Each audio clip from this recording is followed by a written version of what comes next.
name is Nicholas Breen. I am the former president and founder of the Investment Club. So to get started, I would just like to go around the room and have everybody introduce yourselves, say what your major is, and say the reason that brought you here today. So Layla, would you like to start? Hey everyone, my name is Layla. I'm a finance major and I'm the treasurer for the Investment Club currently. And just what brought me to the club last year was just wanting to have more of a desire of learning about investing and just my personal life and learning more from other people. I'm Navan Dusram. I'm the vice president of the Investment Club, and I came here today just to learn more about Nick's experience and how I can apply that knowledge to my own personal investing endeavors. Perfect. I'm Maya Hughes. I'm the president of the Investment Club. I'm really excited to learn just about career coaching. I feel like it's super important today, just also with the career fair and learning about creating a good path to set yourself up for success. I'm Alina, I'm secretary. I just wanted to learn more skills on how to build my health. I'm Trey. I'm here with Former Win. I look forward to meeting you guys all after, learning from Nicholas, learning from Michael Dalio. Here on behalf of Former Win to help accelerate engineers and students into their careers. I'm Braden. I'm a major in, sorry. Okay, sorry. I'm Emilio. I'm actually a student here also on behalf of Former Win. I'm a astronomy and astrophysics major, fast tracking my master's in systems engineering. And yeah, I mean, Nicholas and Mike have a lot to talk about. Mike's coaching has really helped me personally with developing networking skills and building that confidence really to secure high-paying positions. So y'all are going to learn a lot, and I can't wait to meet all of y'all. I'm Braden. I'm a major in finance. I was brought here through an email that said join the Investment Club, and I enjoy investing in making money. So I figured I'd give it a try. Awesome. I'm Sean. I'm also a finance major, and he told me about the email, so now I'm here.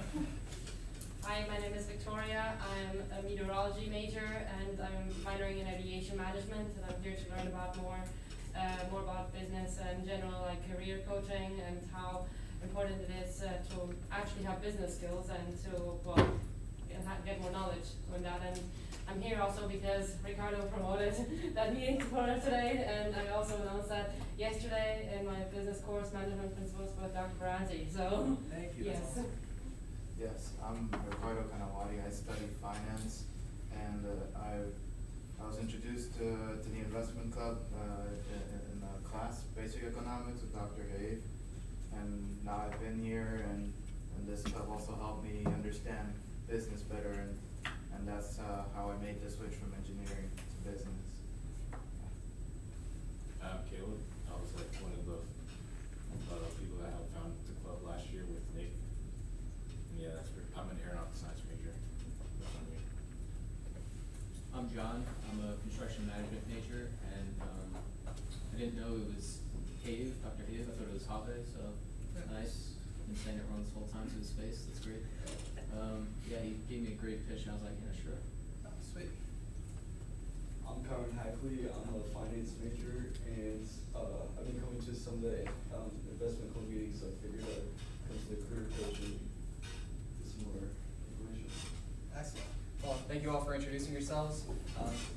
I'd just like to start off by saying, first and foremost, that this is not a class, this is not a lecture, this is a discussion, and this is a chance for you guys to have a voice. This is a chance for you guys to ask questions and to find the answers that you're looking for. Okay? So, career coaching. I'm going to talk to you guys a little bit about how career coaching has helped me, some of the decisions that I've made that career coaching has led me to make, and about my experiences during and after my education at the Florida Institute of Technology. And then I'm going to pass it over to our guest speaker, who is my career coach, and he's my colleague. And then we'll open the floor to questions, and that'll be a wrap. So let's get started here. So the story starts with my sophomore year at the Florida Institute of Technology. I was living at my dad's house at the time, broke, driving to school all the time. He's about half an hour away.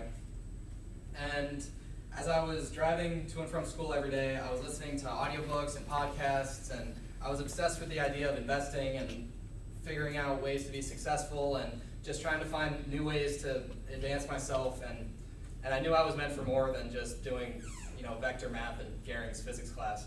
So in my endeavors, I came across a man named Brian Tracy. He's a very well-known, world-renowned public speaker. He's taught thousands of companies in hundreds of countries. And as I was listening to him speak one day, he was talking about his experiences at work, and he was talking about how he just didn't like his job. He wanted to get a new job, and he wasn't exactly sure how to go about doing that. So he hired a career coach, and the career coach actually helped him start his own business cleaning floors. And that's how he got started, that's how we made a lot of money, and that's how he became successful. And so I thought to myself, career coaching, that's really interesting, maybe I should check that out. And just as an honorable mention, Jordan Peterson on the left here, he's somebody that I've derived a lot of inspiration from, and I've really looked up to him. I've learned a lot from his teachings, and if you ever want some honest and clear guidance in your life, I recommend looking into his work, especially the books 12 Rules for Life and Beyond Order. They're exceptional psychology books. So, go on. So, I wanted to learn more about career coaching.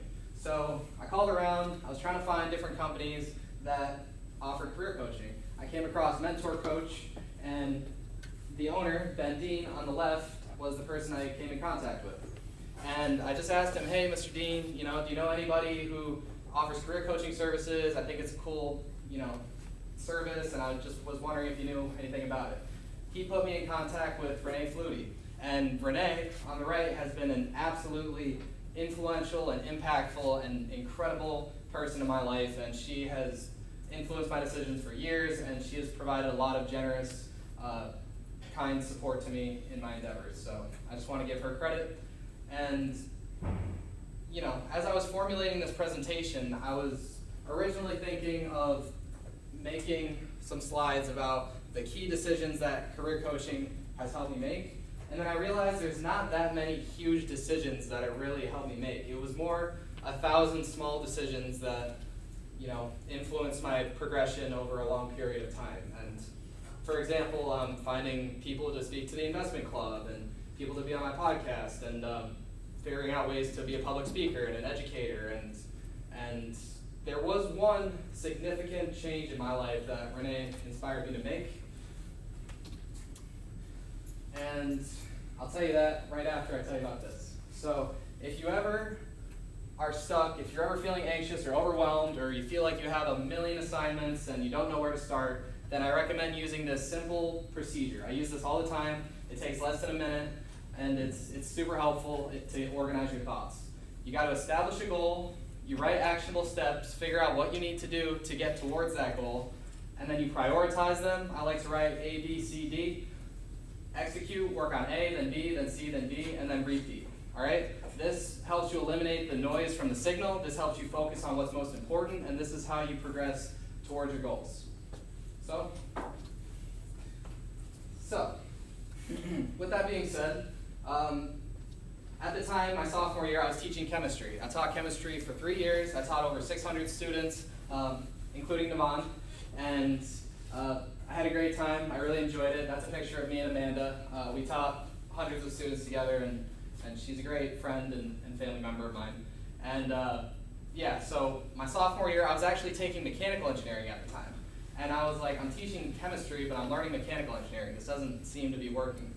And I felt like I was swimming upstream, like it just wasn't really clicking with me. I realized chemistry was really where my passion was, what really enticed me, and so I decided to switch my major to chemical engineering. So, however, before I changed my major to chemical engineering, I was able to secure an internship in Washington, D.C. Can anybody guess where this picture was taken from?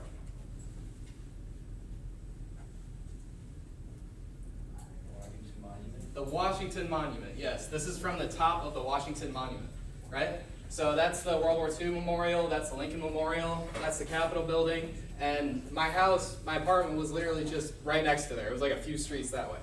So I was working at a Naval Surface Warfare Center, and I was actually working in the Fuse Systems Department, so I was literally figuring out what made underwater weapons either explode or not explode, right?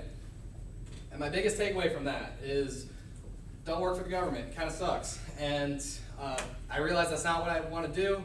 that's not the path that I wanted to take, and I had so much free time, I was actually able to read 7 Habits of Highly Successful People and complete a class for my chemical engineering degree during the job. So, there's that.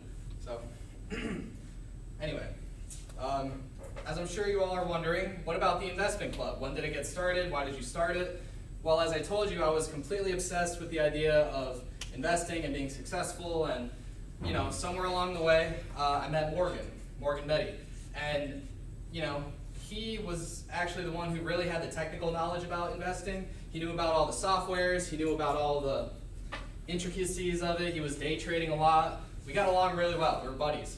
And I was trying to find evidence that he exists, and the main evidence that I can provide is actually this graph, and this is actually from my streams and downloads from my podcast on Spotify. And to this day, my podcast episode with Morgan is my most viewed podcast episode. So if you want to hear about our thought process at the time, then feel free to check it out. And I know what you're thinking.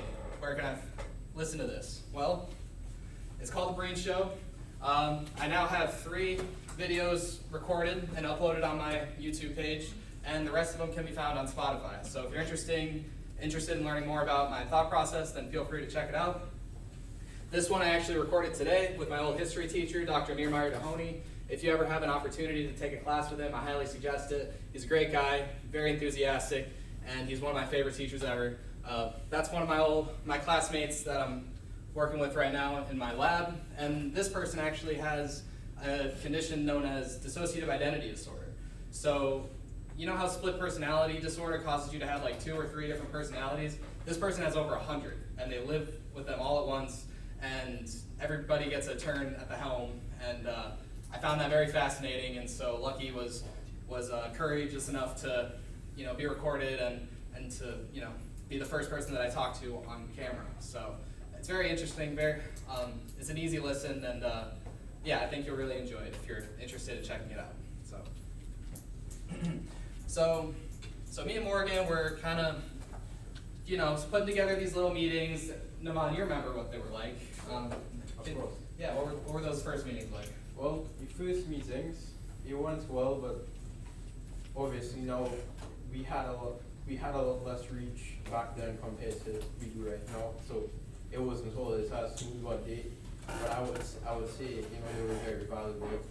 Morgan was able to give us a lot of his knowledge from how he predicts stocks and so on. It was very helpful.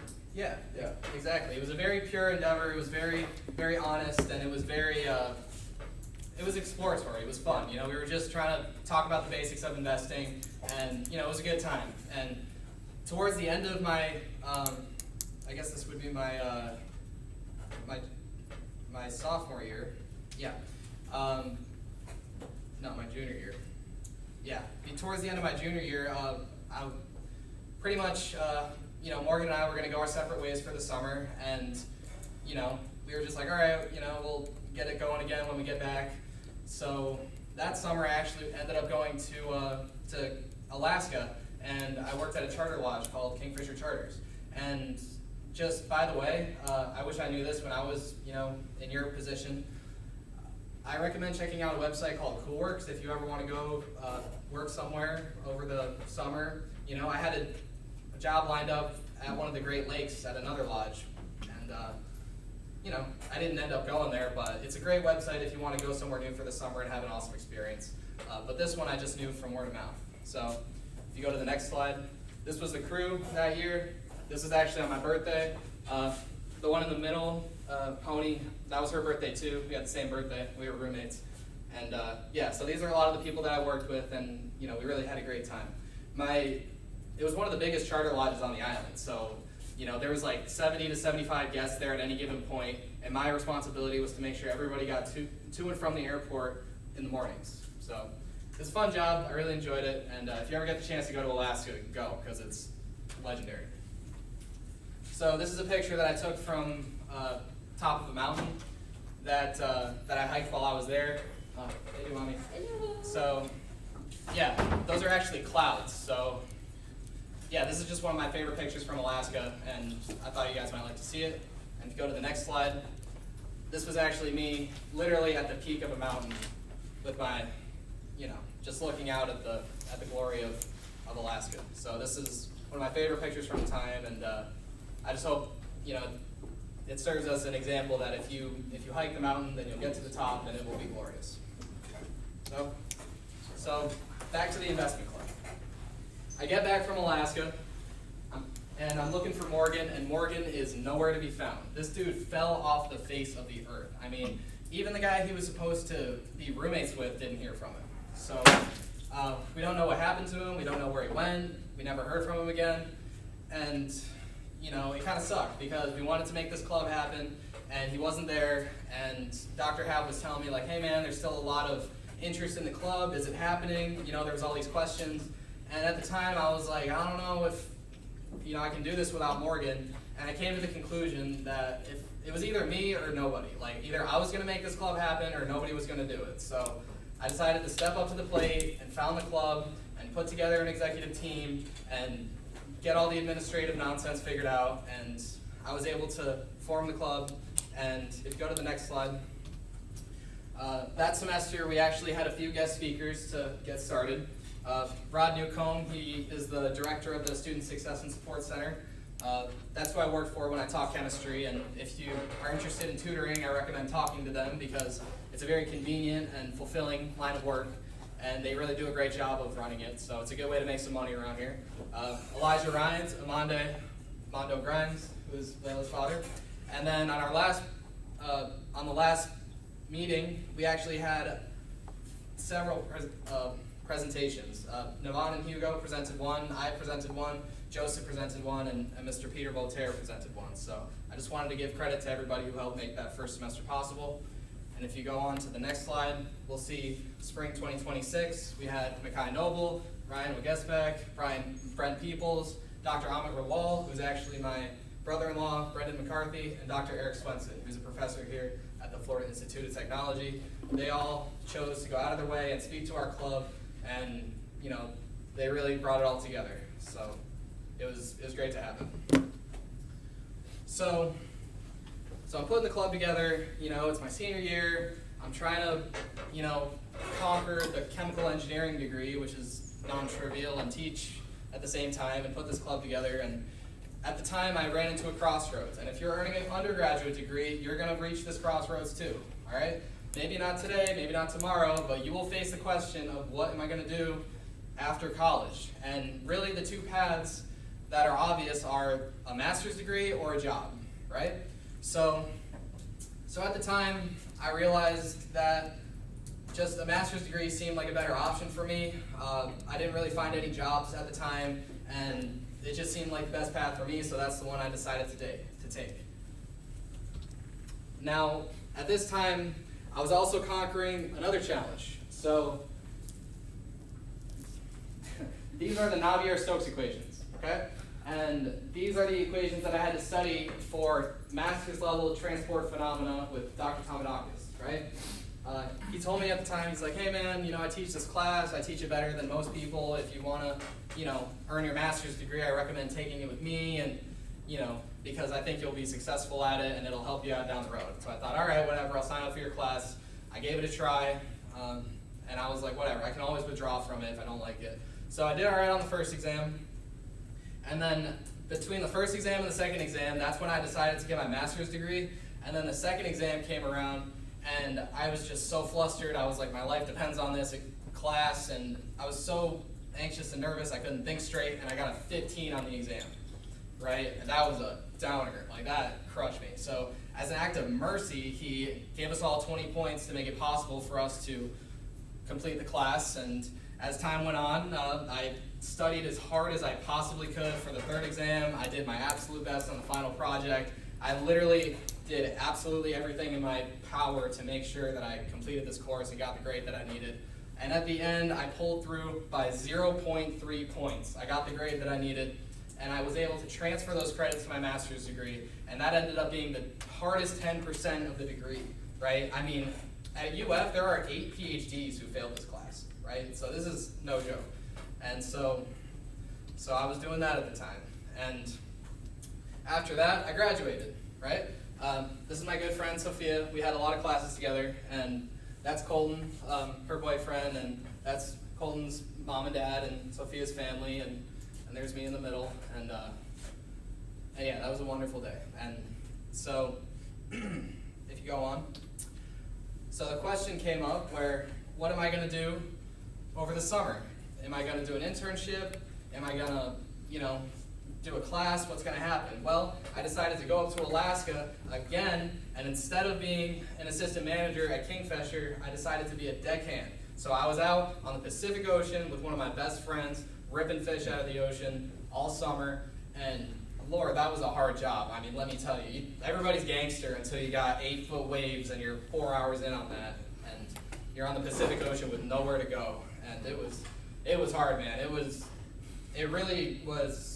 It resembled nature, because the ocean doesn't care how you feel. The ocean doesn't care what your GPA is or what your credit score is. It's going to kick your ass, and you either, shape up or ship out. And so I really had to step up to the plate on this one, and I really had to do my best to do a good job, and we did. And it was an incredible experience, and I'm very grateful for the chance to be able to do that. So just a few more pictures. This was a typical morning driving out of the harbor. On the left, you see there's a volcano. And, we actually fished around that island. So we would either go on the north side, on the south side, or we would do a whole island run, and we would fish all around the island. So that's what I did right after graduating. That's what I did over the summer. And it really added a layer of confidence and courage to me that I'm very, very grateful to have earned. So to keep going on, here's just some highlights. These are some of the fish that we caught. That's a black bass. They make good tacos. That's a black cod. That guy came from like 1,100 feet down along the continental shelf. So yeah, we caught a bunch of those guys, and that's a silver salmon. We could catch like 6 of those per person per day. So just imagine me out there with a net, like ripping these things out of the ocean, and gutting them and gilling them and throwing them in the box. And then on the way back, I would be filleting them, and and then we get back, and then we gotta help all the clients get home to the lodge. And yeah, it was an incredible adventure. It was amazing. So if you keep going on my days off, I would take the bike that Sophia's brother lent me, and I would just go around and travel, and I got to explore the island a little bit more, and so that was a typical day off. And yeah, along one of the trails, at the end of the trail, there was a big waterfall, and in fact that day we actually jumped into the little lake that's down there, and we got to swim in it, which was nice. And go back one. Sorry. In St. Lazaria, you can't really see it, but this is a cave, and you can actually pull your boat into there. And yeah, all these birds, they actually fly onto the island, they lay their eggs, and then they go back out to the ocean for the rest of their lives. And so that was a typical hot spot. And if you move on from there, that's me and Colton with 2 king salmon. That's the boat that we ran in the back. And we took people out on vacation. We gave people the opportunity to explore Alaska and go fishing and go home with a pile of fish, and it was really amazing. And that was one of the last fish that I caught, king salmon, pretty cool. And yeah, it was a great experience, and I just wanted to share that with you guys. So when I got back, I started my master's degree at the University of Florida, and that's where I am now. And at the time, I got super depressed because I said goodbye to all my friends, and I was like running out of, I found it really easy, and I had all this free time, and I didn't know what to do, and my life was aimless, and I was really struggling at the time. So I figured I gotta make some money here. I gotta make $1 doing something. And so I found a job working for the BARS program eventually. So in this job, you just drive around, and you make sure places are checking IDs, right? So I go into a grocery store or a gas station, try to buy cigarettes or a 6-pack or whatever, make sure they check IDs. If they do, green card. If they don't, red card. Pretty simple. And you guys can do it too, actually. I think it's between the ages of 21 and 25 you're eligible to do that, so it's a good way to make some money. It's pretty fun. And then I ended up getting a job at Bolé, where I served the local community, and I was just working at a restaurant, and that's how I paid for the bills and kept the lights on for like 5 months. So it was around this time that I ran into Michael, and it's somewhat coincidentally, this was the point where I was really asking myself, like, what am I gonna do? Like, I'm on track to just, scooping chicken for the rest of my life. Like, I can't live with myself, like, with these decisions. So I I was really putting myself out there. I did absolutely everything I could think of to network and reach out to people and work on my resume and try to establish myself and become successful. And Michael really helped me do that. And after about literally 200 inquiries, I mean, I reached out to everybody I could think of, everybody in the contact list, everybody on LinkedIn, put out all these applications, heard crickets, you know, got told no, and after like literally 200 inquiries about, I was able, actually, that's the next slide, but, sorry about that. Sorry. So, now you're Go good. back. So along the way, whatever. Along the way, when I was working at Bolay, I was actually walking to and from, sorry about this. When I was working at Bolay, I would be walking past the valet station, right, where there's a hotel that's near campus, and you know, I just saw them driving cars, and I figured, you know, I can do that. That seems pretty fun. So I went up to the guys, I talked to them like 7 times, and eventually I got the job being a valet driver. And those are actually some Lamborghinis I pulled up, which is pretty cool. And that's the job that I'm doing now, and that's how I'm paying my rent, and I really enjoy it. And I think it's a really fun job. And then while I was working valet and reaching out to these people, I ended up talking to Dr. Brenner.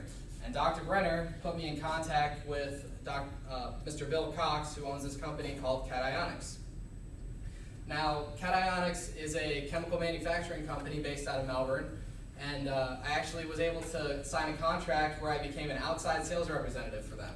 So this is going to be the first job that I have where I actually go out there and use my chemical engineering knowledge, and I'm able to actually put myself out there and make a living, and I'm really excited about it. And it literally took a lot of effort, a lot of work to find this one opportunity, but guys, I'm here to tell you that it's worth it. And you know, it might take 100 doors, 200 doors, 300 doors that you knock on before one of them opens, but when that one opens, it'll all be worth it, all right? So just stay persistent, stay strong, and you'll get the job too, all right? So before I pass it off to Michael, I just want to give you guys a few key takeaways. First off, everything comes out in the wash, all right? So this is a saying my grandma says. She's like 95 years old, right? And pretty much this means that you're going to get what you give, right? So even if it doesn't seem like you're going to get a return on investment today or tomorrow, you will get a return on investment. So just give it 110 and eventually it'll come back around. Second off, record significant action. If you guys are getting up, presenting, or doing something fun, then record it, document it, you know? I taught like probably like 100 or more lectures and none of them are recorded, you know? So if you ever get hired or come into contact with an employer that wants to see evidence of what you can do, then you have it to show them, right? So download OBS, get a camera, and just click record, you know? It's something you can look back on and be proud of. So I recommend doing that. Also, not enough people say this, so I'll say it, all right? Invest time in your physical and your mental health, all right? It's important because what's the point of all this success if you are miserable the whole way, you know? So sometimes you gotta separate time to actually focus on your well-being, and it's worth it, all right? Hit the gym, spend the 10 bucks on a coffee, like go watch the movie, go on a walk. It's worth it, all right? Especially for guys, you know, like reaching out for help is not a sign of weakness, it is a sign of strength, and it is worth dedicating your time to, all right? And finally, you want to learn how to perform a valuable function, okay? This is essentially what a job is. They're giving you some instructions, they're giving you a task, you're performing this function to generate value for the company. That's all it is. So learn how to use AI, master it, do whatever you need to do to get better at performing a function than everybody else, because that's what's going to give you the advantage, and that's what's going to make you money, all right? Same thing in school. They're giving you a set of instructions, performing a function, and you're getting an output. So just master it, learn how to do it, figure out what function you're good at performing, and then capitalize on it. So with that comes these last few points, all right? Seek advice. Guys, in our position, people are so eager to help us out. Like, you would be amazed at how quickly people said yes to come present to our club and share their knowledge and mentor us. Like, these guys probably never get approached, you know, to talk about something like this. And whenever they have the opportunity to do so, it's like they just jump on it and they're just really excited to do it. So if you ever are stuck or if you want to talk to somebody really successful, just ask them, and chances are they'll actually come and they'll tell you how they did it, and then you can do what they do, and then you can be successful too, right? Also, follow your curiosity. Whatever you find fun, whatever you find interesting, follow that trail. Whether it's starting a club or starting a podcast or, looking for a job that really, really calls to you, follow that, and it'll lead somewhere glorious, and it'll be incredible, and you're not going to regret it, all right? And finally, guys, just explore exciting opportunities, whether it's ripping fish out of the ocean in Alaska for a summer, or teaching chemistry, or driving Corvettes, or whatever it is. Explore these exciting opportunities. Life can't just be about solving all these miserable problems, There has to be something that you're excited about. There has to be something that you're willing to get up and go do and move forward doing, and you have to determine what that is for you. I can't tell you what that is. Michael can't tell you what that is. That's something that has to come from within you, and once you realize what that is, then explore it and capitalize it. And then you can do something that you're proud of, and you can be successful, and you can be happy, and you can live a very fulfilling life because you're doing something that really speaks to you. So with that being said, Michael was able to help me find something that's really exciting for me. So please join me in welcoming my colleague, my career coach, Michael Vallejo.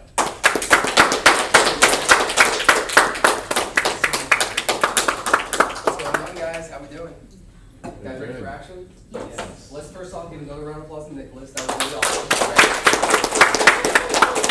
Guys, listen, you don't have to be here right now. You guys get to be here, first of all. So just switch that perspective, and the fact that this club was started, the fact that you guys have these speakers come, the fact that you guys can come to all these situations, take one thing away, and then change your life, go out and accomplish whatever you want to accomplish, is just really insane, right? Next slide. It's really great to just be able to do that. I do want to set the standard really quick, okay? We're here. Be where your feet are. Be present. That's all I can ask for, right? Take your phone, put it on Do Not Disturb, put it face down, okay? And do I have permission to be honest with you guys? Yeah. Yes? Thank you. It's really important because, a lot of times you can't be, but it's really important that we put ourselves out there and we just take risks and we do things a little bit differently. So with that said, let's go to the next slide. I'm going to set the agenda for what we're going to talk about. You locked in. I have a lot to go through. So feel free to, take notes. Make sure you guys take one thing away from today and, again, implement it. A lot of these, times that you come to these talks and whatever it is, sometimes it can be fun, sometimes it can be good, but you're here right now, right? So make the most of it. Take one thing away and apply it. If not, then it's just entertainment. You can go and do entertainment elsewhere, right? So make sure you guys take one thing away. What we're going to do is we're going to go over some goals, some dreams, and then we're going to talk about my journey, and then we're going to talk about Form 1, and then I got something special for you guys, okay? Let's rock. So ground rules again, phone down, do not disturb. And what are you going to take away? One thing. One thing, that's right. Good job. All right, cool. Next slide. All right, unreasonable hospitality. How many of you guys have heard of Will Guidara? No? Okay. Unreasonable Hospitality is a book, super important, and I suggest that you guys read it, but also implement this into your career. You can also listen to podcasts. He's been on lots of different things, but the really big thing here is just being unreasonably hospitable in any industry that you're in. What he did is he had restaurants. He was #1, I believe, in New York as far as his career and his restaurants. And something that really set himself apart was really cool, actually. In the restaurants, one of the stories that he shared one time, I heard him speak, was that a family, a father and a daughter, they came in to eat, and they were, on business. They were about to leave. They were about to catch their flight, and they had to hurry. His daughter, she lost her bear that said, "I love New York." And then the waiter, unreasonable hospitality, okay, went out and got the bear while the food was coming, right? How can we apply that in our careers? How can we apply that in everything that we do, right? A lot of you guys, whatever your goals and dreams are, we're about to talk about that. But whatever it is, you guys want to be the best, right? You guys want to go out and make a difference in the world. We're not just playing passive, we're not just playing average, we're here to make a name for ourselves and make a difference and make an impact, whatever it is, right? And we can't do that if we play casual. So I suggest you guys implement this in everything you do, with your professors, classmates, networking, whatever the situation is. Goals and dreams. I love doing this with all talks that I do. I want to take 2 people, you guys can raise your hands. Whatever big, audacious goal, dream that you have, it's important that we call it out. It's important that we claim it. So, what I'd like for you to do, anyone that wants to raise their hands, I'll take 2 people. What is a big dream or big goal that you have? To become an astronaut. Become an astronaut. Awesome. Okay, cool. Round of applause. Cool. Mommy. Okay, awesome. So now that you guys know, her goal is to become an astronaut, right? So if you guys know anybody, network, and now you named it out too, if anybody else wants to be an astronaut, you know somebody that wants to be an astronaut, connect them. That's super valuable. And you know, the thing with networking we're gonna talk about later is networking is like relationships, it's based on value exchange.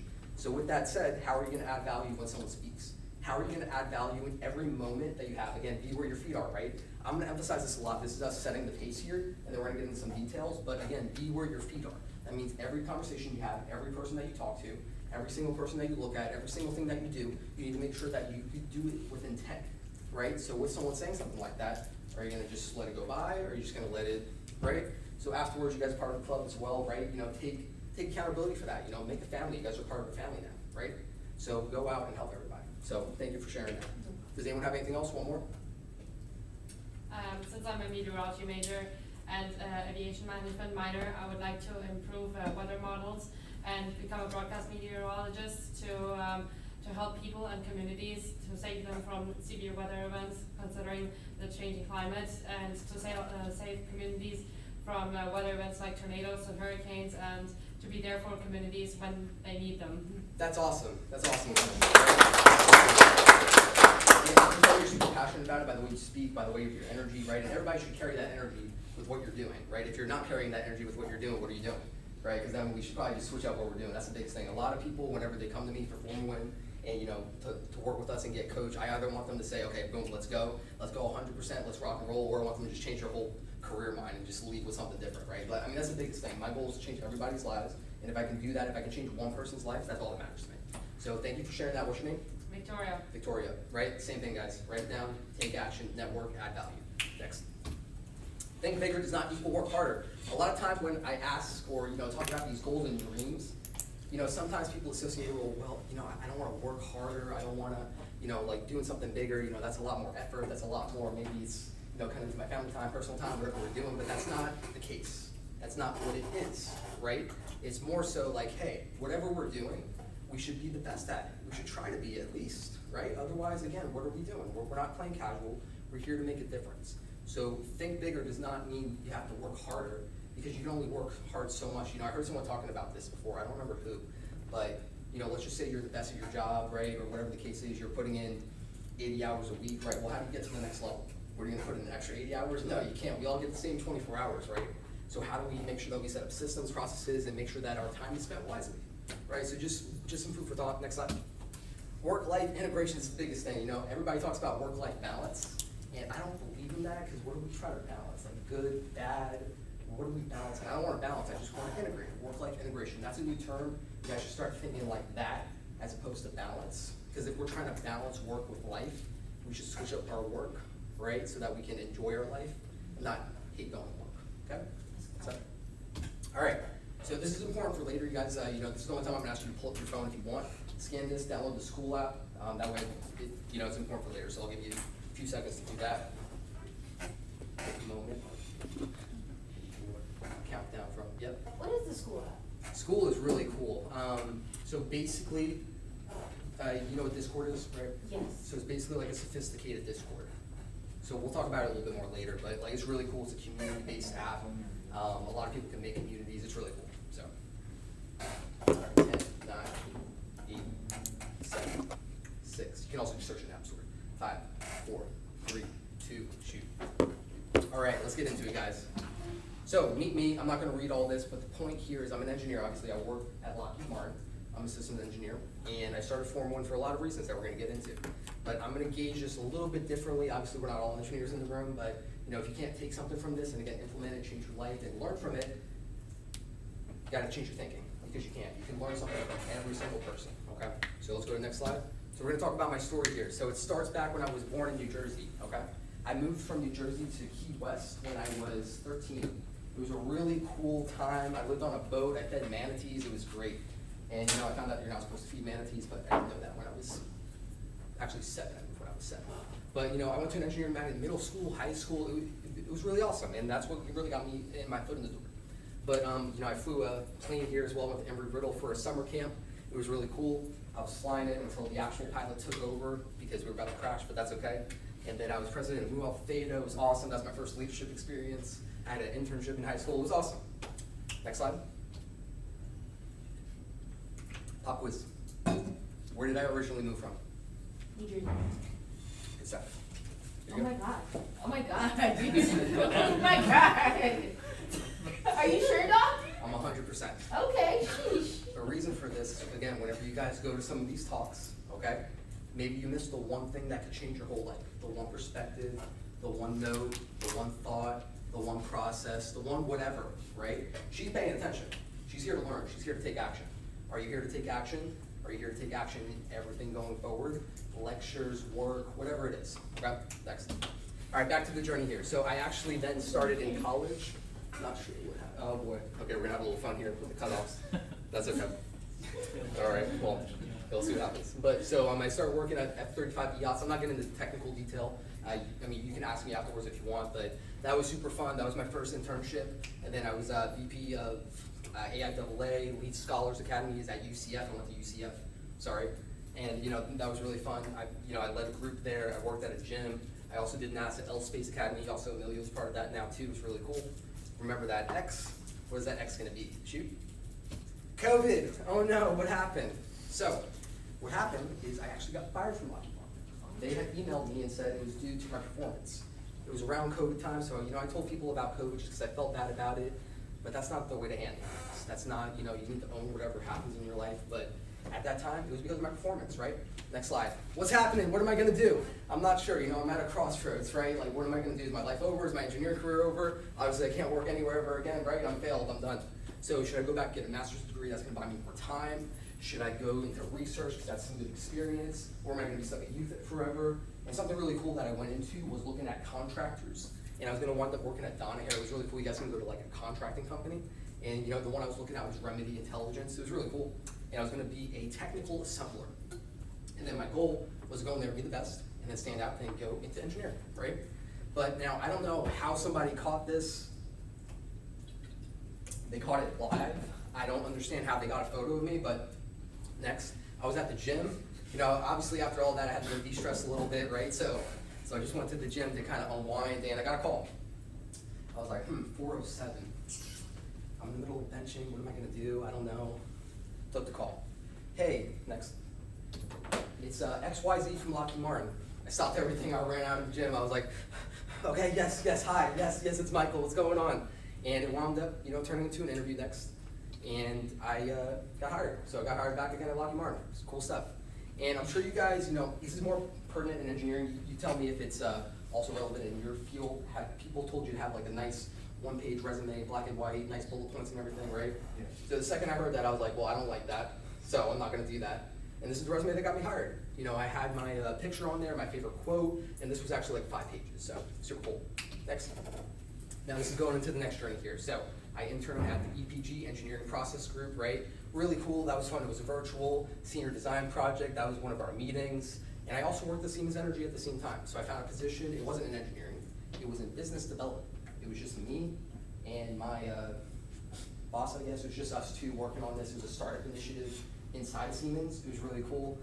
We were connecting manufacturers to different services that they need and the people that do those services. So it was really cool. It was a fun thing. I was working on software, talking with different customers.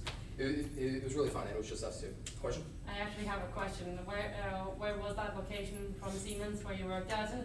Just in Orlando, right in front of UCF. Ah, cool. Important point for later. Again, I worked at Lockheed Martin and Siemens Energy. Okay, next. All right, graduation. Woo, we did it, right? Next. Wait, what happened? Next, full-time offer, where am I working? What are we gonna do? Am I working at Siemens, Lockheed? Well, at this point, I decided to go back to the gym. No, I'm just kidding. But I did get a phone call. Go to the next. So I did get a phone call, and I had applied to some positions at Lockheed Martin. It was really, like I was just looking around and stuff, and the manager of that position knew my manager, and then my manager called me saying, hey, how are you working at Lockheed and Siemens at the same time? That was a big moment. Now, to be clear, I was a contractor for both Lockheed and Siemens. I cleared with the contracting companies, and Siemens hired me knowing I was at Lockheed. So I was good. And I also didn't want to tell management because when you guys do more in life, you go do hard work, you go do extra things, a lot of people are going to put you in a box as far as what they think they're capable of and put you in that box. And I just didn't want to be told what I can or can't do. right? So, I mean, I did fine, I did excellent work at that point, but I didn't tell them. So, next. I went with Lockheed Martin. So, in fact, what happened is that on that phone call, we submitted conflict of interest, it wound up being fine. And I'm sure you guys, maybe you want to work at corporate companies or whatever the case is. And I'm sure you know that there's HR and everything, right? So within 24 hours, we skipped the 27 HR managers, the 27 processes, steps, calling X, Y, and Z, going through the 7 business days. Within 24 hours, I got an offer. Not only was it a full-time offer, it was an offer to work as an intern for the remainder of the time, as a full-time intern. And like 40 hours during like the school year and stuff, so that's not really typical, right? So I did that and I got the full-time offer, so that's what happened. And that's where I'm at right now. Requirements engineering, super cool, I love it. It's really awesome, I get to have a taste of everything. I'm not super technical, but in terms of systems and processes, I love that kind of stuff because I get to look at it and just kind of manage, make sure everything flows properly. And that really kind of led to Formula One as well, right? Just as a system engineer, I love making sure that we have a solid game plan. And Formula One started at this point. I always wanted to start a business. Ever since I started working at a gym, I was around different people maybe a little bit more ambitious, people that wanted to do different things. And I love surrounding myself with those kinds of people. Shoot. What does FRB stand for? Yes, FRB stands for Failure Review Board. So that was one of the new assignments that I had taken, loved it. So whenever something breaks, you have to investigate it, right? And in like the Lockheed Martin industry or engineering industry or like a big company industry, typically it's a big deal, right? It's not like, okay, we just broke the table, let's try to fix it. This is like millions of dollars, whatever the case is, right? I can't talk about exactly what I did, but managing that whole process and trying to come up with a solution is really fun because I get to tell people what to do, manage the whole process, and make sure everything's flowing efficiently. That way we can save money as a company as well as progress to the goal that we're working towards. Okay. Then, so with Formula One, it started, okay. So with Formula One, it started in 2023, as far as like right after I graduated. I started looking at businesses and I wanted to try some different stuff. We're gonna talk about that. It originated as CAM Solutions, that faded, it turned into Formula One. And then we had, some team events. We started our school community, super fun, super rewarding, and I wouldn't change it for anything. And we'll talk about that. Go to the next slide. All right, so starting Formula One. So I mean, honestly, it's again really a blessing as far as being able to do this and be able to start something that you're passionate about. But it's not always as a point blank direct comparison. And I'm sure a lot of you are in maybe seasons of your life where you're trying to figure out what's next for you. I mean, typically you're in a few different situations. You're either struggling really bad right now, you're kind of coasting, or you're like doing great and you're like, okay, I'm on fire. Those people that are doing great, you're like, okay, like this momentum, that's what you have, is very hard to come by. So typically you're gonna wanna keep that momentum, right? Because it's hard to create momentum. Like, once you have it, you're like, okay, we just need to keep going. Because otherwise, then you're just slowing, then you're dying. Because you're either growing or you're dying. No matter what it is, you're not staying the same. Because if you're staying the same, the world is still growing, everything else is still happening. So if you're staying the same, the world's growing, so that means you're what? Dying, exactly. So wherever you're at, right, kind of think about this process and make some decisions based off some things you're interested in. Shoot. So I started this first with thinking, well, I want to start a business. I tried e-commerce. That was cool, but I thought it was scammy. I didn't like it. Stop that. And then I started trying to do some mentoring because, I ran the mentoring program at Lockheed Martin for a little bit. I liked it. That's what originally started it because I wanted to do it differently, right? Just like that resume thing. Like they tell you to do the same thing. And I'm like, well, that's not what I did, so why would I tell someone something that like I didn't do, right? Like why would I do that? So I mean, that's one thing, there's hundreds of examples, but I tried it. It wasn't really profitable, it wasn't really working out. So I was like, all right, let me try something else. I got into life insurance, that's what this is. Super fun, super fun. I loved it, it was great. I just didn't like the environment I was in. The environment I was in was kind of sketchy, it was a little weird, so I wasn't really about that either. And then I found the Elliott Group.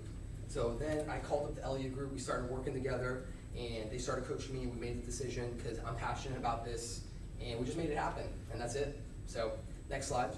So, these are some different things that we talked about, kind of a little summary, maybe a little bit more detailed as far as things that went into Formula One and why I started this. Obviously, my entire experience, a little bit unique, and that experience was about like 25% of what happened.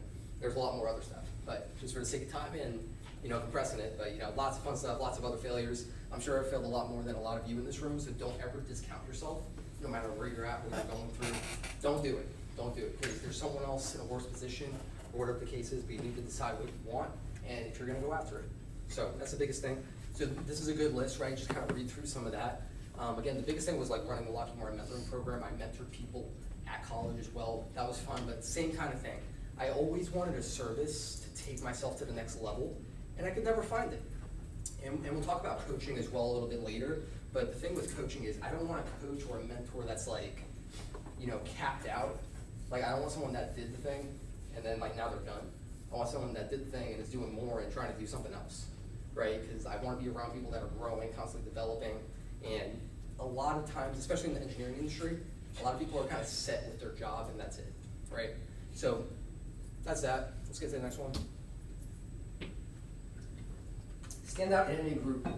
So this is really important. So I love doing this. I do this everywhere I go, and I didn't realize I was doing it until maybe kind of like later or like a few years ago when I started like seeing progress and things started moving. But where I did this specifically that we're going to talk about is the Elliott Group. Go to the next slide. The Elliott Group is really cool. I love them. They're the #1 sales and leadership organization out there, and we're going to talk about them a little bit more later. But I started in their community. I started working with them a little bit. Then I did really good. I gave back. I networked. I added value, and then that led me to helping them moderate their whole community. So it's really cool and really an honor and really a privilege to be able to do that. And I thank them for a lot of decision making that I've gone through, as well as, you know, leveling up, because it's super important to do that. So next slide. Now let's talk about the real problem as far as what, you know, Form 1 started with and why we're here. Right next. So fake career coaches, as well as, you know, systems and, you know, big organizations. They're all cool. They're all great. And I think career coaches are awesome. But again, go back to what I just said, where it's like, I want to work with somebody that's not like capped out or they're playing passive, right? Because how are they going to tell me to be hungry and accomplish big dreams and goals if they're not actively doing that, right? Like it just doesn't add up for me. So that's one of the biggest things for me outside of any mentorship service is like, okay, pay me for 1 hour and that's it. I'm like, well, what is that going to do? Like what are we going to do? Like maybe one thing we can find out super important. So it's actually really good. I'm not saying it's wrong. I'm not saying it's bad. I'm saying it's incomplete. Big organizations, like you know, some of these big engineering organizations, they're great as well. I love them. I was part of them. They're great. They helped me get to where I'm at. But again, incomplete. It's just like the big kind of vibe that I get from these. I don't know if you guys have been part of these or wherever you're at. If there's other big organizations. This group, this investment club group, does not have that at all. Otherwise, you guys wouldn't be here, right? But the jive and the vibe there is that they're kind of content being engineers forever or whatever the case is. And that's cool, there's nothing wrong with that, but again, I want more, I want to grow, I want to develop, I want to live a life of meaning, right? So how do we do that? So next, Form 1 started because I wanted to provide an extra service, something where we actually get you from point A to point B in a compressible time frame and not just say, oh, well, you're just a freshman, you know, you have to wait till you're the senior, take your classes and just go through it. I'm like, no, like if we can, you know, the biggest thing, especially when you're in high school, right, is to get to college. I'm sure a lot of you have climbed that mountain and you're here now, right, whatever the case is, and you're like, okay, that was a big mountain. And then we got here, and now it's like, okay, there's an even bigger mountain, right? So what are we gonna, like, you know, it's a big mountain, right? But then what's after that? Maybe we don't know yet. But what I do know is if we shrink the mountain, right, then we can then get to what's next a little bit quicker. So as far as engineering goes, I mean, our goal is to get an engineering job. Our goal is to get an internship. Our goal is to make that stuff happen, right? So if that's our goal, why don't we just make it happen quick so then we can focus on what's truly important to us, whatever that may be. But I want to empower you to make that decision and be able to do that instead of stressing out for 4 years trying to figure out what you're going to do, right? Next. So let's talk about it. So treat your career like a business. I love saying this. Again, this is kind of going with the whole theme, the whole topic as far as, you know, engineers clocking in, clocking out, okay, 9, I'm out at 5:01, right? A lot of people maybe at work do that too, but if that's all we're doing for our career, it's just different, right? And you know, with Form 1, I like to be that business manager. That's where this comes in. I want to help run the business. Your business is your career, and we should treat it as such because you can rise to the top. You can accomplish what you want to accomplish, and you can grow, and you can develop, and you can change your life. It's super important, guys. So next. All right, these are some basic things that we go through, okay? So I'm gonna turn this into a t-shirt at some point, but resumes are like degrees. You need them to get a job, but they're not going to guarantee you to get a job, right? So live by that, that's a big thing as well. A lot of people just focus on that resume, trying to make it better, trying to pinpoint it, whatever the case is. And again, like, let's just get it done with, done, boom, okay. Next thing, mountain, done, okay, like next goal. That's what I'm about. I'm about compressing timeframes, making sure that we're moving properly, and you know, advancing. So interviews as well. Something about interviews is I don't like preparing for interviews because I'm not trying to prepare to be someone that I'm not. Right? Maybe you need to prepare early in the beginning, but if you go through that path or that mindset, that's going to help. Right? Because again, we're not trying to do something that we're not qualified for. If in engineering you have a technical interview, and you know you know what it is ahead of time, maybe prepare for that. But if it's like they won't interview you if you weren't qualified. So just go and be yourself, rock it, and that's it. Networking events, we've already talked about this a little bit. Networking is based off value exchange, like relationships. So a lot of times, a lot of the things that we want is around people that have done bigger things or, a lot of things, and we're like, hey, please help. And, sometimes we can feel we're not adding a lot of value. You can add a lot of value. You can add tons of value. But so many people miss this. And, back to what Nicholas ended with as far as, taking a shot, going to talk with people, you miss 100% of the shots you don't take, right? And that's where this applies, but there's also a lot more you can add value-wise. Just like I was talking when we talked about the big goals and the big dreams, right? You guys can add a lot of value in every room that you're in. And those are the things that are gonna get you closer to your goal. Those are the things that are gonna get you to where you wanna be. We're gonna talk about that later, but next slide. These are some, specific things. I'm sure you guys have Instagram, right? I'm sure you hear everybody and their mother's talking about building a brand, right? So why don't we talk about it as a college or like a career or in engineering, right? It's super important. Something I want for all my clients, something that I can do now, especially with interviewing a bunch of people, like Nicholas is gonna be able to do this soon, is I wanna be able to call anywhere and go anywhere I want, whenever I want, right? And you can only do that if you have a brand, if you grow your network, if you add value in people's lives. How do you do that? Lots of different ways, but you need to figure it out, okay? And when you can do that, then you become recession-proof, but you also get to, define your career instead of letting it define you, right? So that's a big thing, branding. I love doing this. Let's go to the next one. And then salary sign-on negotiation. So if you guys do go into corporate, you guys deserve to get paid what you're worth. You're not just a number. Maybe HR can tell you that, but you're not just a number. So sorry to interrupt. No. But I have, for the internships that I did take, I had my salary that I was paid. And some of the employers, the career fair I just went to, said they didn't like that. Do you think I should leave it or not? I think if you ask 100 people to review your resume, you're gonna get 100 different options. That's very true. And responses. Who's right? I think the person that's gonna get you closer to where you wanna be. If you're fighting over an extra $1 an hour, something like that, I would just leave it if you're passionate about being at that internship. That's very true. I would just leave it. Especially as an intern, you need to go in and fight and prove your value. And then that way you can do something like this and turn an offer from 78 to 97. Because if you can do that, you have the backing, you have the proof, you have the structure. The experience, but also positioning. And that positioning is gonna come from you getting into the internship, into there and doing the right things differently than everybody else. Every room that you go in, you need to be the best. We need to figure that out. Again, at the end of the day, we are in a competition. We are just, competing with the other interns, whoever's in there. We're all on the same team, sure, but there's only a few higher up positions, right? There's only a few bigger goals. There's only a few. So, we're naturally competing. So you need to figure out how to stand out. You need to figure out how to excel. You need to figure out what you need to do differently to make sure you put yourself in the best position possible to get paid what you're worth. And you're only worth what you put into it. So that's what I have to say to that. I see. If you like the other people's internships or they were offering you something, I would run with that maybe too. It's just based off where you want to go and what you want to do. That is very respectable. I like that. Cool, next.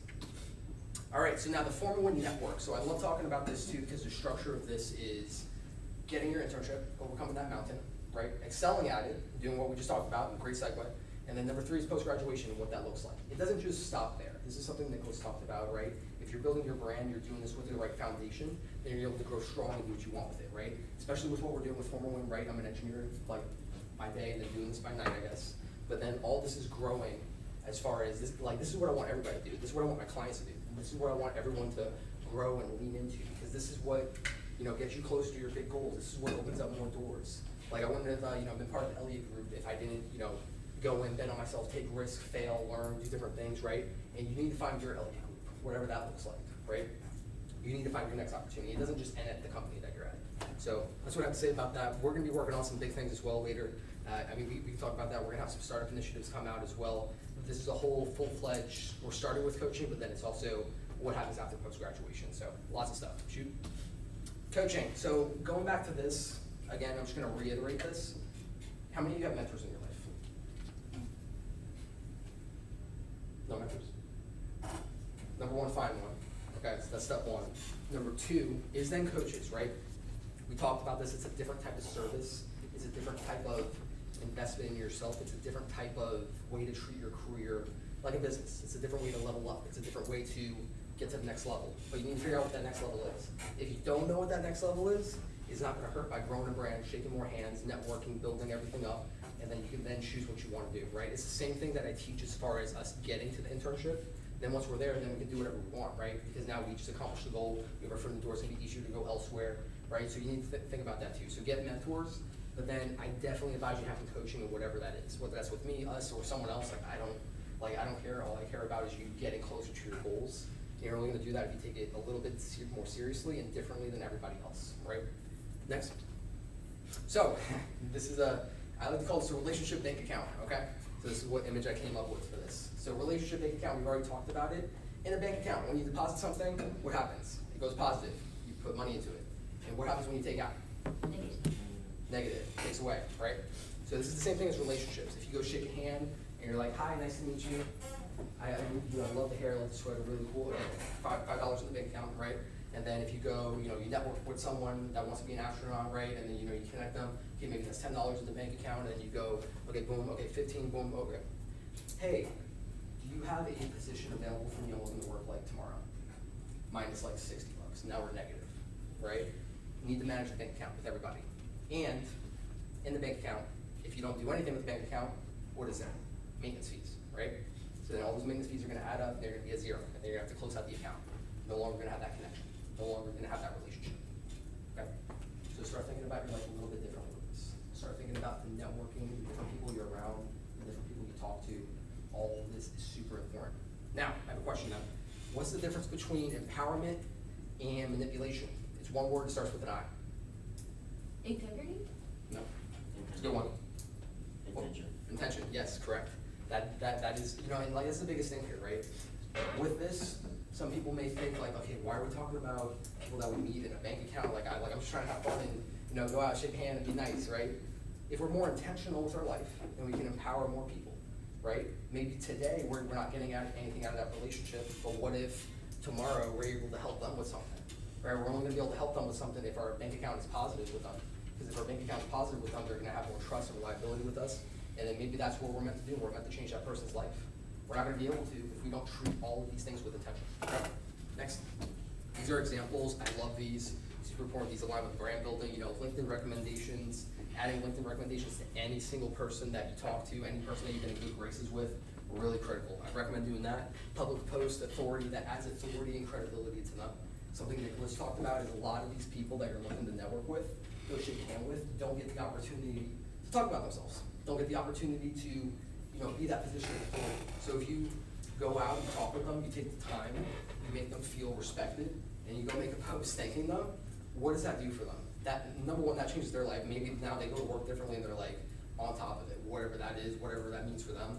But really important to build a relationship as well. The other things here, show that you're coachable.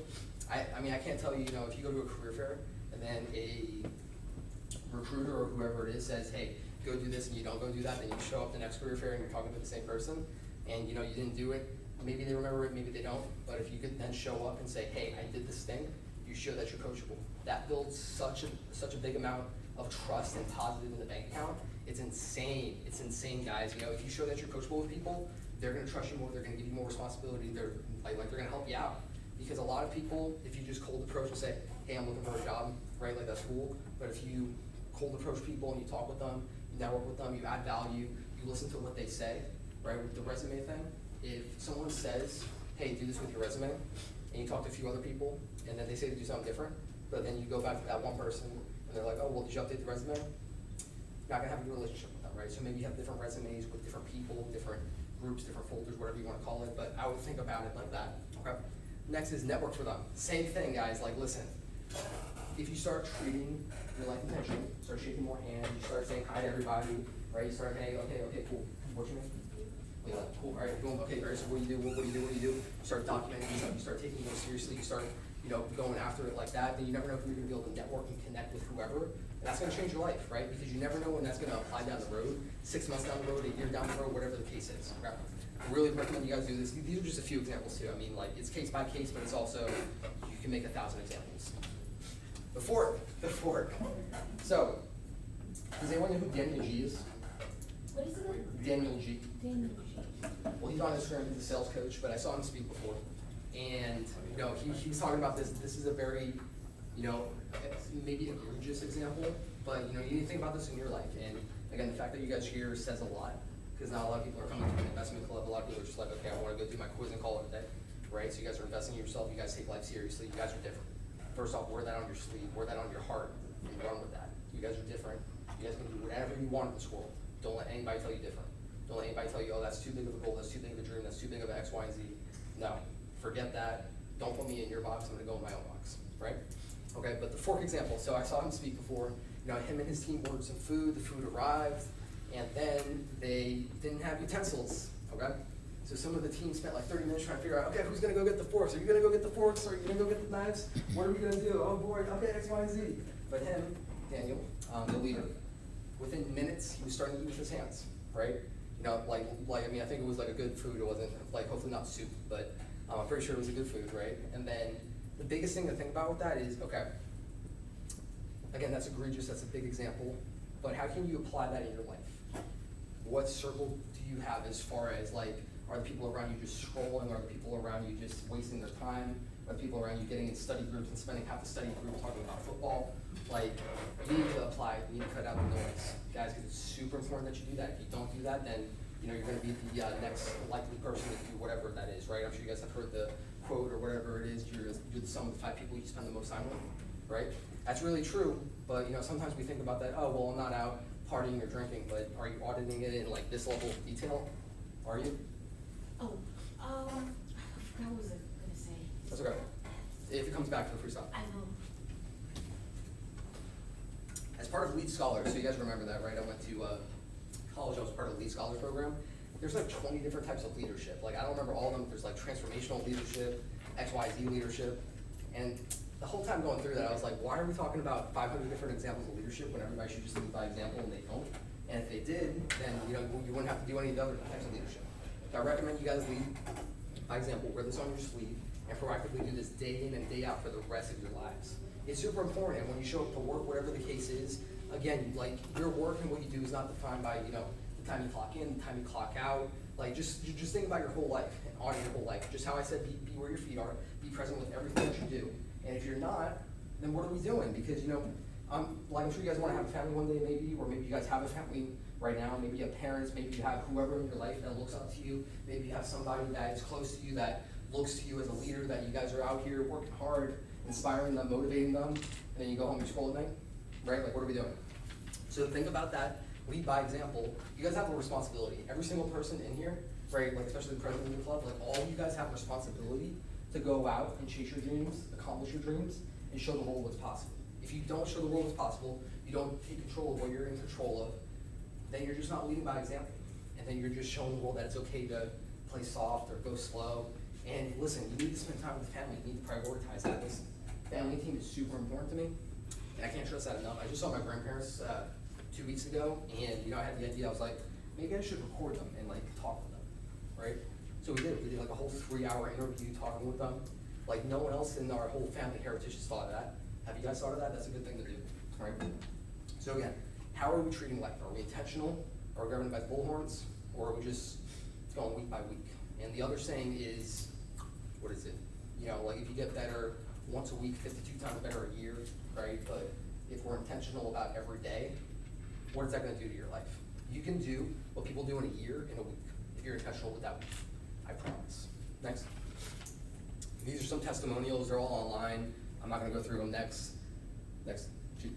And then these are some companies that people have gotten hired at. It's been really awesome. It's been a privilege. I love every second of this because it's great to take someone from point A to point B and then just make their dreams come true. Next. Success stories. Number 1 is gonna be Trey. Shoot.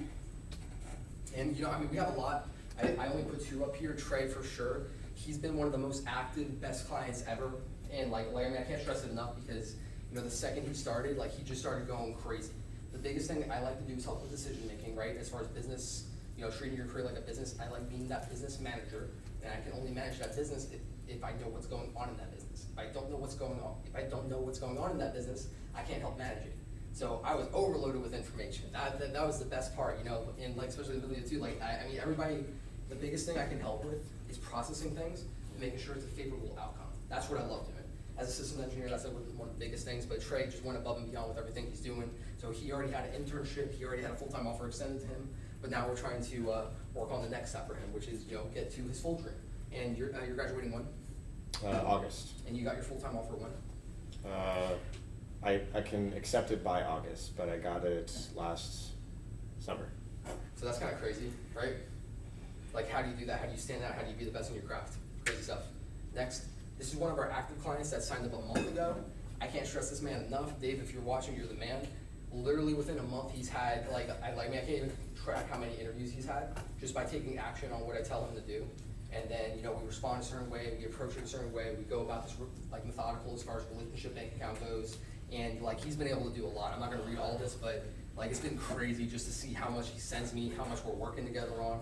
And the biggest thing I love doing too is like going through these interviews step by step with you, before, after, during, whatever the case is. We actually have one, he has one at Johnson & Johnson. We're gonna get together, I think Friday night, we said, or no, Thursday night, and then we're gonna like do it together. So like he's gonna pull it up as like a virtual interview, so he has to like record questions, so we're gonna do it together kind of, I'll be on one end and he'll be on the other end, right? So like, I mean, which mentor or career coach is doing that? Like, I'm just trying to break the industry here. So, next. And then, you know, back to this to kind of close out almost, and then we got something special later on, but, you know, I'm actually gonna be moving to Arizona. I'm gonna be working for Northrop Grumman. That's where the LU group is. Again, I'm gonna be helping them out, running FormaWin. It's been great for the past year, running events, doing some big things. We're actually launching an app soon as well. And, you know, it's been a blessing. It's been really cool. There's some full-time offers. I just threw some stuff up there, but again, it's been cool. Arizona's pretty hot there, so, yeah, we'll see what happens. All right, shoot, next. And my final message for you guys, again, to just like, I can babble for hours, right? I'm gonna just kind of rephrase, what's one thing that you took out of today? Did you take notes? Is there one thing that's been on your heart that you didn't want to write down, but you kind of wanted to write down, but you didn't write down? Write it down, okay? Is there one thing you've been thinking, that you've been waiting on, that you've been stressing about, that you haven't done? Is there one person you haven't talked to, but you wanted to talk to? Is there one thing that you want to do that you haven't done? Do it, right? Take that one thing today, apply it, but again, with intention. Next slide. This is in my car. There's a vision board in my car, right? It's just like one step above. Like, again, everything we do is just take one step above where you're at, what you want to do, and just, you know, be more intentional, right? And that serves as a reminder every time I get in my car, I look at it, I say, okay, cool. These are the goals, this is what's happening, this is what's gonna happen, right? I suggest you guys do the same. Connect with us, Q&A time, guys. Thank you so much. We have one more thing after, so we'll do some questions. And then I do have one more thing afterwards, but what else we got? I really love your message towards all of us. And I find it like, it's like manifesting, you know? You're trying to manifest your dreams, and you're doing that through actions and intention. And I love that. Thank you so much. Yeah, I appreciate that. And for the record, this is not motivation at all. This is just like, I mean, this is just the way I think. This is the way that I live my life. This is the way that we do things. I mean, like, this is just how it works. Everything else is super tactical, especially once we're inside the program. I mean, like, they know everything we go through on a day-to-day, week-by-week basis. It's really cool. What other questions you guys got? Now's the time. No? Shoot. What's your go-to on in networking? So you go to an event and you cold approach people. What's your like top three? Definitely compliment them, first off, but it depends on what your goal is. Depends on what your goal is of the event, right? Make sure you compliment them, and then also take notes on what that person said to you, and then follow up with them. That's the biggest thing for sure. You need to compliment them, but also go in with a purpose, right? What that purpose is going to grow as you get more connections, as you grow your network, as you shake more hands, because then you can add more value to somebody's life, right? And that's gonna be the biggest thing. It's like, oh, hey, yeah, I know this person, let me connect you. Right? You're only gonna be able to do that, like it's kind of like a muscle, because you're not gonna shake 100 hands or remember 100 people like in one day, right? But if you grow connections, you manage these connections, you manage your network, you're gonna be able to do that over time. Then when you go to something like that, it's gonna manifest itself kind of like that. But as far as like, if you're looking for a job, is that kind of what it was, like career fair oriented? No, more, Just in general? yeah. Well, if it's career fair oriented or whatever the case is, my go-to as well is I don't like the whole like tap to touch thing. Like, you know, like, okay, let's connect, boom, like that's cool, like maybe you do it, but I'm like, okay, cool. Let me get your number, but first let's snap a picture, take a selfie with that person, and then shoot them a text with a picture, then that way you can remember the moment. So I do that with everybody. That's the number one thing that I do as well. Compliment, get something out of it, add value to their life right then and there. You need to figure out what it is that you can add value to, and then document the process, take notes after. Don't just, okay, boom, picture, next person, boom, picture, next person. You're not gonna remember what if they said something important, like, oh, hey, it's my dog's birthday next week. And then next week you don't text them about their dog's birthday. Miss chance, miss opportunity. Cool. Thank you, guys.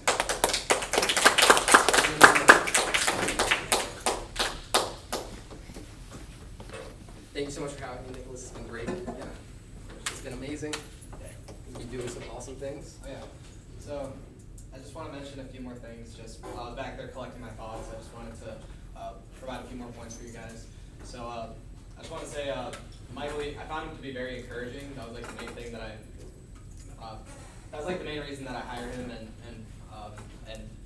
implemented his services, because I found him very encouraging. And I just encourage you guys to go find people that encourage you to go chase your dreams and to achieve your goals, and surround yourself with people like that, because then it becomes a lot easier to do that, because then you got a team, then you got a network, and then then you're not doing it alone, and it's a lot more fun that way.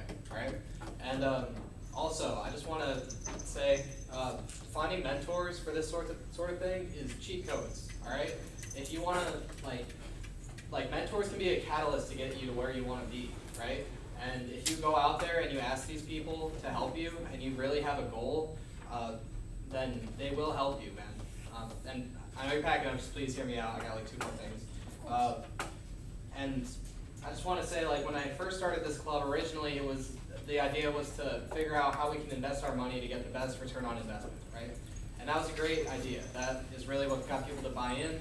And I just wanted to say that as time went on, I realized that this was a way to bridge the gap between the ambitious and the successful, right? We're the ambitious. We want to achieve great things, and this club is a means to find very successful people and to bring them here and to teach us how to be successful. So make this a club that you want it to be. If there's anybody in your life who you really look up to, who really inspires you, then invite them to speak. Like, invite them to tell you how they did what they did, and chances are they will, and that's going to be something that you look forward to, and that's going to be something that you can be proud of, and I just encourage you guys to make this the club that you want it to be, and to spend your time the way that you see is best for you and for the club.